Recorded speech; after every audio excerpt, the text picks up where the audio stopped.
Scary human experiments that could actually happen, part 1.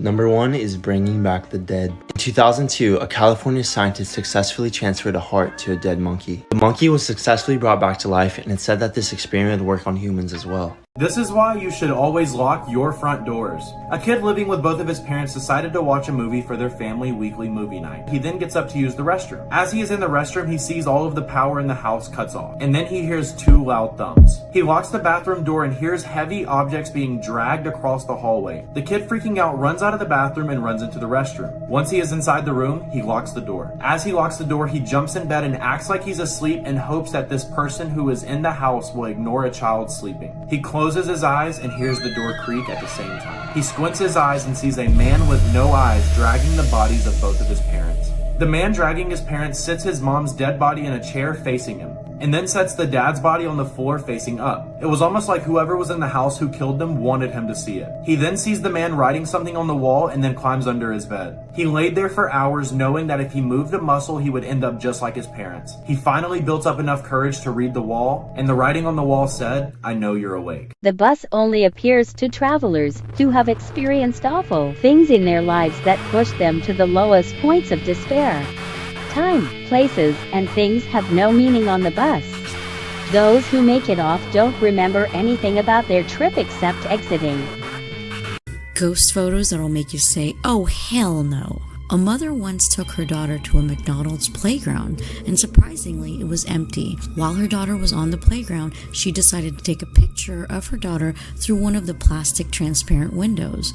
When her daughter asked to see the picture, the mom freaked out because in the picture it looked like there was another face next to her daughter's. She asked her daughter, "Was there another little girl with you inside?"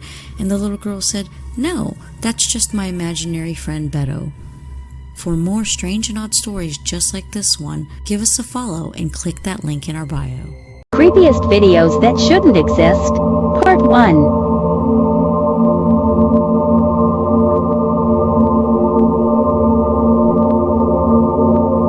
Born May 16, 1861, this is the home of Herman Mudgett, better known as serial killer H.H. Holmes.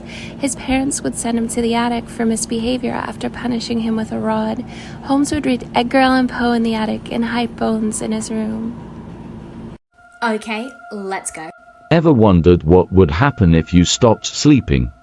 Well, in this human experiment, we find out, and the results are terrifying. During World War II, the Russians wanted to find a way to keep their soldiers awake for longer. They came up with this awful experiment where they took prisoners of war, put them in a gas chamber, and then exposed them to experimental drugs. They wanted to see how long they could stay awake for. Initially, the drugs seemed great. During the first few days, the participants seemed irritated, but acted mostly normal. But that changed. On the 5th day, participants stopped interacting with each other. They were starting to become extremely annoyed. On the 9th day, one of the participants screamed for so long that he tore his vocal cords. And on the 14th day, this is what they looked like. Just warning you, it's pretty graphic. By this point, participants started eating themselves. On the 15th day, the experimenters had no choice but to turn the gas off. At this point, they all screamed in pain before falling asleep and passing away. For more 7 Sins Crime, hit that plus button. This is why you should never stay in a haunted hotel. A group of friends decided to browse the internet for the most haunted hotels in America. They kept browsing and eventually found one called the Marshall House. They began reading the reviews and everybody kept saying that room 414 was by far the most haunted. So the friends decided we have to rent this hotel. Once they booked it, they bought a bunch of equipment like a spirit box, a Ouija board, and a UV light to help communicate with the spirits. A couple weeks passed and it's time to leave. The drive was around 5 hours, but they eventually made it there. They walk up to the receptionist and they say, "Hey, I'm here to check in." The receptionist looks at him and says, "I know you're staying in room 414. Good luck." This threw the kids off guard, but they started walking up the stairs and entering the room. If you want to know why I know this story so well, it's because this story happened to me. We put the Ouija board on the bed and started loading up the spirit box. And well, this happened.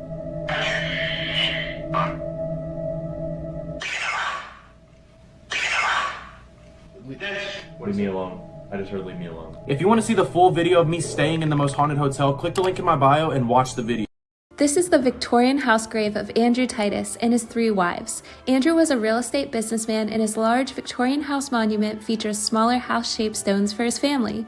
The side of the house lists the years of death for Andrew Titus, as well as Mary Hoadley, his wife, Pamelia Pettis, his wife, and Louise Strong, his wife. Creepiest urban legends from every state. In the 19th century, a farmhouse caught fire. The lady of the house was horribly burned, and witnesses saw her run into the woods. She confronts drivers near the old bridge, scratching and beating on the cars. Drivers who flee their vehicles are never seen again. These are some of the most disturbing things ever found on the dark web, part 3. Oh yeah, and this is pretty disgusting, so viewer discretion is advised. Today's story is going to be about bug chasers. When you hear the word bug chasers, you probably think about people that are interested in going and traveling and finding different types of insects, but you'd be sadly mistaken. I mean, you can think about them chasing butterflies, but rather the bug that they're chasing is sexually transmitted diseases. And no, I'm not making this up. These are real people who have never had STDs and are HIV negative that are actively looking and seeking to find someone who is infected with HIV so that they can have sexual relations with that person and contract the disease themselves. There are literal forums where bug chasers can go and talk to one another and talk about how they're going to contract the disease and how they're going to transmit it from one person to another. All I'm saying is if you're actively messing around, then you may run into a bug chaser and have an even bigger problem on your hands. Dark Encounters in Abandoned Places, Part 1. First up, we have Poveglia Island in Italy. This place has such an incredible, weird history that you're guaranteed to experience something paranormal if you visit. This island used to be a hospital for all those suffering from the bubonic plague. Over 160,000 bodies were burned and buried in mass graves. After that, it became a mental asylum where an evil doctor used to experiment on his patients. Legend has it that the souls of his victims eventually drove him mad and he threw himself off of the top of the bell tower. But before he hit the ground, apparently this ghost-like mist swallowed him up.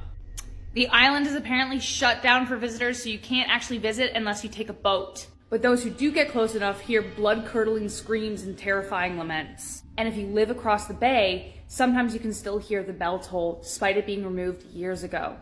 Like and follow for part 2.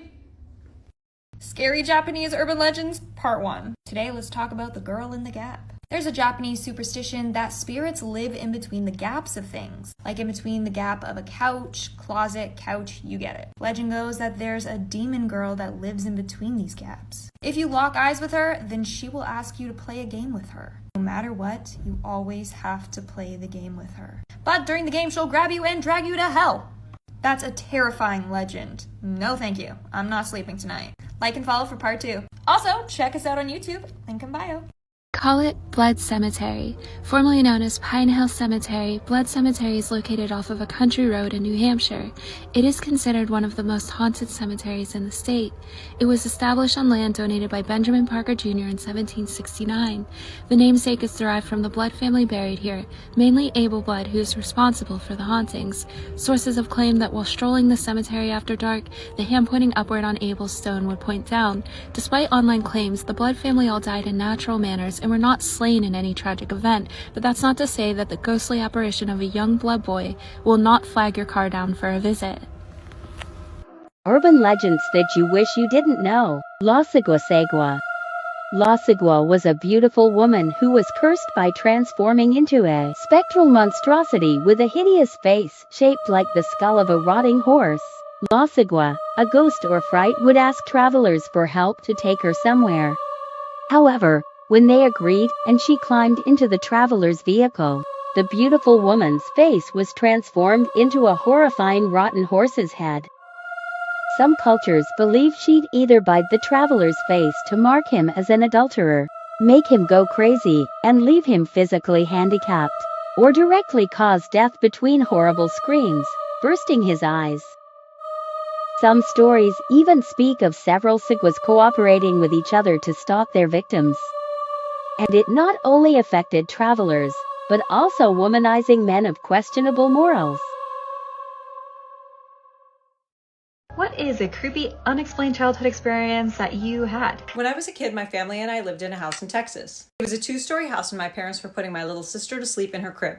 Then they went on downstairs and I continued to play with my toys at the top of the staircase. For some random reason, I decided to look at the bottom of the staircase and I saw my sister crawling around on the ground. So I thought to myself, I wonder how she got down there. Then I remembered, my parents had just put her in the crib about 5 minutes ago. So while I stare at her, I realize that she's a little pale and she has huge black eyes, but otherwise she looks just like my sister. So naturally, I start screaming and my parents come running. I'm hysterical and my parents are asking me what's wrong. I point and I say, look, there's Sneha, she's at the bottom of the staircase. But she was gone. Around my 18th birthday, my family and I took a trip to India. We were visiting my grandma and one night she decided to oil and braid my hair and my sister's hair. So as my grandma was braiding my sister's hair, she looked over at my mom and she said, Ritu, Sneha's twin would have been a girl.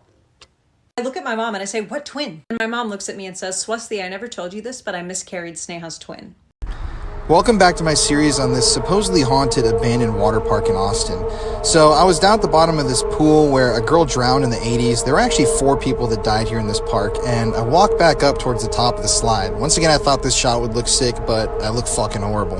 But I'm walking up the slide here, and I kept hearing noises like people were behind me in the woods. Obviously, some homeless people live in this area. It's obvious through the trash that you find everywhere. But as I was walking back up, I noticed through the trees this note that was on one of the trees kind of off to the side, and it was hot as shit and really sweaty. That's why I was shaking my head. But I came over and I found this note that was tacked to a tree. It was kind of stuck onto on a branch that was poking out. I don't know what those numbers mean or this wording, but it was strange. I mean, like, I've seen a lot of shit in abandoned buildings, but if you can tell what that says, just comment it below, because I kept finding weird things in this area, and the next part 3, is where it gets really spooky, so watch for more.